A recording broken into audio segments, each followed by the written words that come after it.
I might have said this before, but every time I hit up my local movie theater for some unknown reason, my cheeks are always incredibly itchy. I'm not sure exactly what it is that's happening there. I'm not sure exactly what's going on with these seats, but they definitely need to address it. On a side note, they have actually been updating a lot of our local theater seats.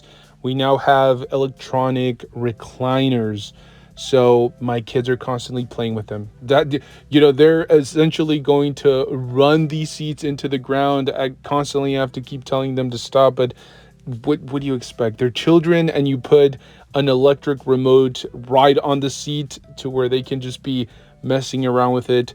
I apologize to all Harkins Theaters employees, but it just is what it is. Anyways, all jokes aside, let's get straight into today's video, because I did want to give you guys my quick thoughts and my quick review on the new Supergirl film.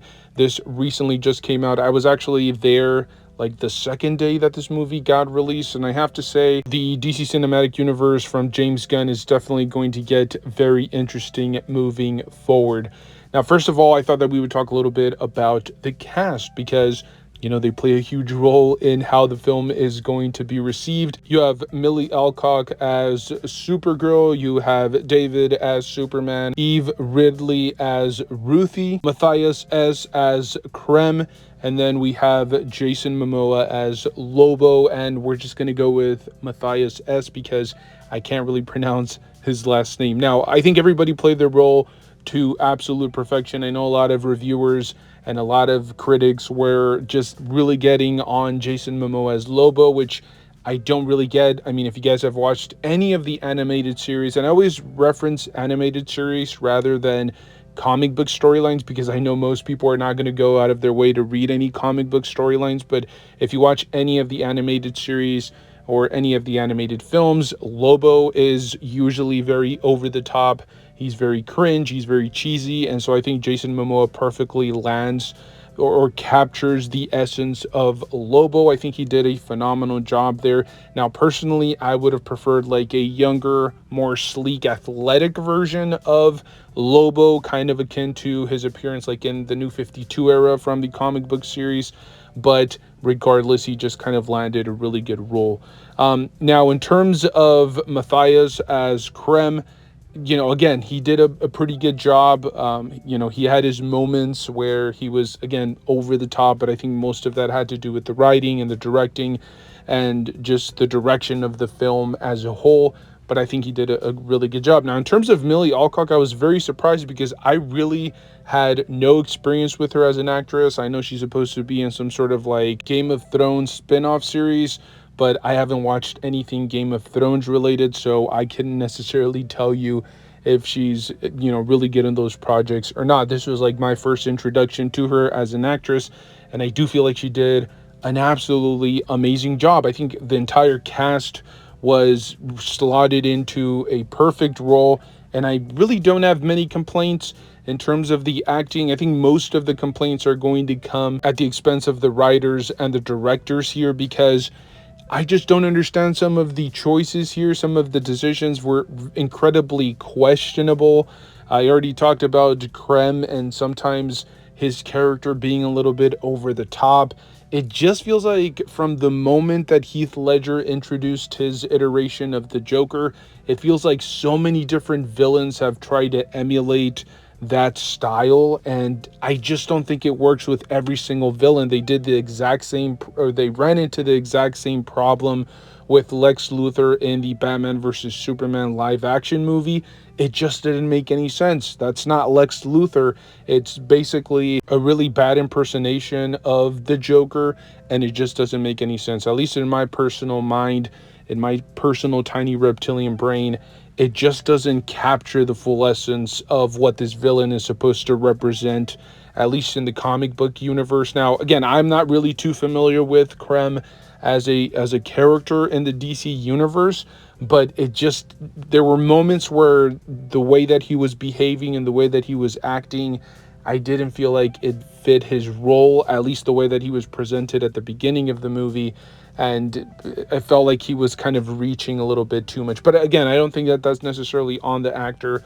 That more so has to do with the writing and the creative team behind the character. Now, it is worth mentioning The storyline is pretty straightforward. The narrative is incredibly simplistic. It's basically just Supergirl trying to find the antidote to cure Crypto because he's been poisoned by Krem. And that's her only objective throughout the film. I'm not going to really ruin it or get too deep into it. Ruthie is obviously a character that is driven by vengeance. She's trying to kind of balance the scales, especially after Krem essentially took out her entire family. But the story is much more than that. I think it's more of a character study. It's not really about what's happening. It's not about the story. It's not about the journey. I think it's really about how they present Supergirl. You know, when it came down to Superman, he was sent to Earth as a baby, so there wasn't that like, you know, emotional connection to his parents. I think everything was more about the vague representation of where he came from. It was about ideals, it was about concepts. Whereas in Kara or you know, Supergirl had a more tangible connection to her home planet. Like she actually came to planet Earth as a teenager or a semi-adult, and she actually had an emotional attachment to her parents.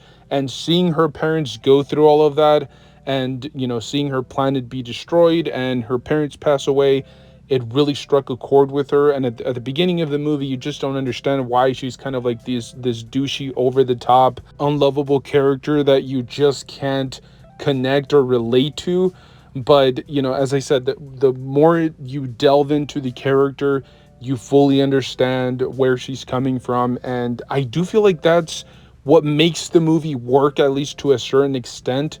Like, it isn't about the journey, it's not about everybody around her, it's about studying her origin story, her past, and then truly establishing what she's capable of as a character and how much she's had to grow since leaving her home planet. And it goes to show that sometimes, and we always have these type of like alternate comic book storylines where it's like, what if Superman had landed in Russia or something crazy like that?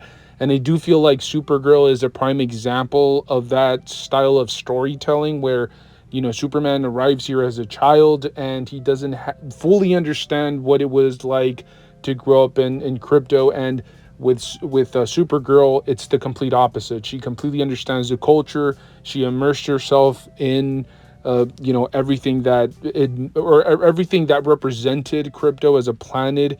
And I do feel like that really struck a chord, and it broke her heart to have to leave the planet behind and see all of the destruction and devastation. And I do feel like they did a phenomenal job of allowing Supergirl to develop and grow as a character as the film progresses. Now look, this is definitely not on the same level as Superman. I do feel like Superman is probably one of my top 10 DC films of all time. Supergirl is going to fall just a little bit short of my top 10, but it's still a very good film. I don't understand a lot of the hate. I don't understand a lot of the criticism. I know the film is going to completely bomb at the box office, and I'm still kind of shaking my head at that concept. You know, there's a good mixture of action. The action is actually very well done. It's something that's very difficult to do with like a super style character, whether it's Superman, Supergirl, because they're supposed to be like these OP style, you know, just comic book characters in general. And so it's very difficult to create realistic battle sequences revolving around Supergirl or Superman. It's something that I think even the Marvel Cinematic Universe struggled with. Like, how do you integrate Thor, who's supposed to be essentially a god, into this cinematic universe without making him too OP, or without the, you know, viewer or without the audience being able to follow that character through those battle sequences. But they did a phenomenal job here with Supergirl. It's you know, very eye-catching, it's very poppy, and they did a phenomenal job. Same thing with the dialogue. It's pretty strong. It's not a perfect film. There are going to be some problems with some of the characters. They tend to get a little bit cliche. The story does get incredibly flat during certain sequences. It does get extremely slow, and I do feel like they needed to pick up the pace a little bit more. But overall, it's a very good, solid DC entry. If I had to give this film like a legitimate rating, I would probably say it's a very strong 7, like a pretty solid 7. I would dare say it's close to being like a top 15 DC films of all time, and I'm including DC animated films as well as live action films. Do yourself a favor, go to your local theater and watch this movie. Worst case scenario, watch it once it comes out, on like streaming services. But I don't think anybody's going to go out of their way to watch this movie like an infinite amount of times at the movie theater. It's definitely not that type of movie, but I don't think that anybody should avoid the movie, and you're not going to feel guilty spending, over 2 hours watching this good solid entry into James Gunn DC universe. But as always, this is just my personal opinion, my personal take. I'm very curious to see what all of you guys have to say. Did you watch it? Do you plan on watching it? Let me know down below in the comment section. And as always, enjoy life. Go read a comic book, watch some really good movies, and I'll see you guys in the next one. Thank you.